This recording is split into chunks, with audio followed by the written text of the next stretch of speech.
ब्राह्मी लिपि में आप सभी का स्वागत है। आज हम काउंटिंग नंबर्स कैसे लिखते हैं यह देखेंगे। अब नंबर्स में 10 कैसे लिखते हैं।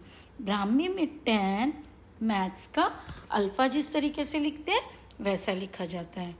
अब 11 लिखने के लिए पहले अल्फ़ा लिखिए और फिर 1 लिख लिए। तो ये alpha means 10 and 1 which is equal to 11. Now for writing 12, 10 और 2 लिख दीजिए, ये बन गया 12 मीन्स 12। 13 ये 10 और ये 3 लाइन 13 बन गया। अब हमें लिखना है 14। 14 लिखने के लिए हमने 10 लिखा और फिर ये लिख दिया 14। 15 लिखेंगे, ये लिख दिया 15। 16 इस तरीके से लिखा जाता है, पहले 10 लिख दिया और फिर हमने 6 लिख दिया, ये 16 बन गया। अब हमें 17 लिखना है। 17 लिखने के लिए 10 एंड ये 7 लिख दिया। 18 10 लिखा और फिर 8 लिख दिया। 19 ये 9 लिख दिया।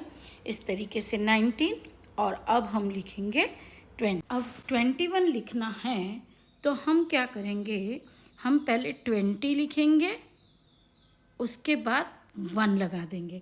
इसी तरीके से अगर हमें 22 लिखना है तो हमने 21 लिख दिया, उसमें 2 लगा देंगे तो ये 22 बन गया। 23 लिखना है तो यहाँ पे एक लाइन और लगा देंगे 23। तो इस तरीके से 20 के आगे 4 5 लगा के हम ब्राह्मी लिपि में 20 से 29 तक लिख सकते हैं। अब 30 किस तरीके से लिखते हैं। 30 लिखने के लिए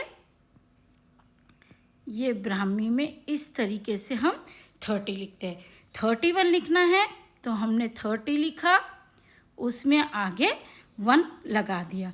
अगर हमें 39 लिखना है तो हम 30 लिखेंगे और उसके आगे इस तरीके से 9 लगा देंगे।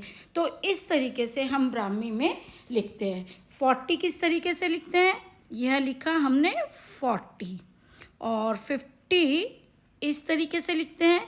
इसी तरीके से आप 50 में 1 2 3 4 जोड़ते चले जाइए तो आप 50 से 59 तक भी पहुंच जाएंगे। अगले अंक में हम 60 70 80 90 कैसे लिखेंगे वह आपको बताएंगे। फिर भी किसी चीज़ की कोई परेशानी हो, तकलीफ हो तो आप पूछ सकते हैं। जय जिनेंद्र।